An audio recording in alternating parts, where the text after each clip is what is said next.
Have you ever looked at a company and just wondered what separates the good ones from the truly great ones? It's not just about a cool product. It's about having a winning playbook.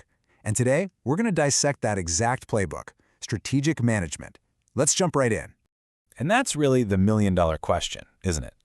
Because business, well, it really is a kind of battlefield. You've got competitors, you've got limited resources, and you've got objectives you need to capture. So what's the one thing that consistently separates the winners from everyone else? It all comes down to strategy.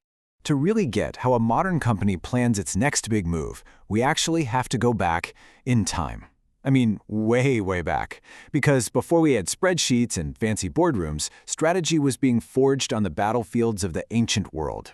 The word itself tells the whole story. It comes from the Greek word strategos, which literally means the art of the general. You know, it was all about how a general would command their forces, how they'd move them, and how they'd use them to, well, win the war. And you know what's wild? The tools have changed completely, but that core idea, it hasn't changed one bit. It doesn't matter if you're deploying soldiers and catapults or marketing teams and ad budgets. The mission is exactly the same. Figure out what you've got, understand your opponent, and come up with a solid plan to win. Okay, so let's fast forward from the ancient battlefield to the modern boardroom and see how this art form applies today. So what is a business strategy really? Well, the classic definition comes from a historian named Alfred Chandler. He basically boiled it down to a three-part recipe. First, you got to figure out your long-term goals. Second, you map out the specific actions to get you there. And third, you allocate the resources. We're talking money, people, time to make it all happen. Simple enough, right? But then, along came Michael Porter, who is an absolute giant in this field, and he added a really crucial layer to this.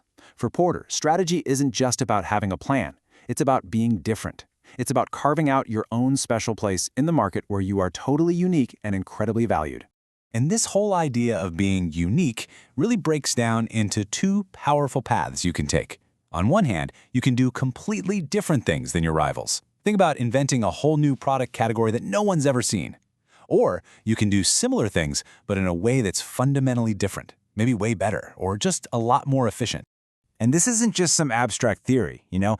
This is about making hard choices every single day. Do you price your product low to just grab as much market share as you can? Or do you price it high to build a premium exclusive brand?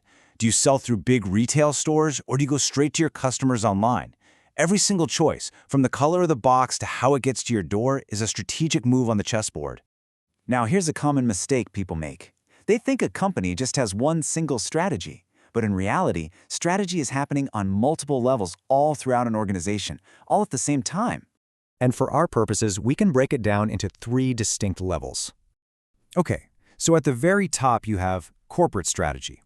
This is the C-suite, the big bosses, asking the huge question, what businesses should we even be in? For a company like Samsung, that's deciding whether to put more money into cameras or into televisions. Then, one level down, you've got business strategy. This is where, say, the head of the TV division is asking, okay, how do we beat all the other TV brands out there? And finally, you get to the functional strategy. This is the marketing team for that TV division asking, so what's our game plan to support the business and help it win? You see? It's like a cascade, flowing from the whole organization all the way down to a single department's plan. All right, so we've covered what strategy is and where it happens in a company. But how is it, actually made? How is it managed? That brings us to the strategic management process itself. And for that, we can pretty much thank Igor Ansoff. He's known as the father of strategic management because he's the guy who really helped turn this art into more of a science, formalizing it into a clear process that companies still use to this day. So his process pretty much breaks down into 4 key steps. First up, scanning. You look at everything, your own strengths and weaknesses, what your competitors are doing, what's happening in the market. Next, formulation. Based on all that info, you define your mission and you set some real, concrete goals. Step 3 is implementation. This is where the rubber meets the road, where the plan actually goes into action and resources are put to work. And then, the most crucial step of all, evaluation. You measure how you're doing and you ask the really tough question, is this actually working? And here's the absolute key to the whole thing. This process, it's not a straight line. It's a continuous loop. The information you get from your evaluation at the end, that becomes the new starting point for your next scan of the environment. See, great strategy isn't something you set in stone. It's alive.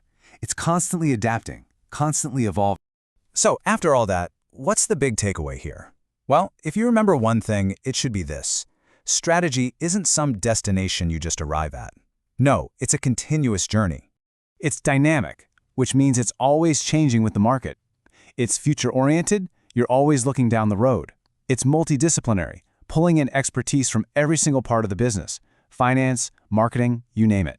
And, like we saw, it's hierarchical, flowing down from that huge corporate vision to the day-to-day work of a single team. So I'll leave you with a question to chew on. Think about a company you really admire. Can you pinpoint one single strategic move they made? Maybe a new product, a bold price change, or a massive shift to online sales that just changed everything for them.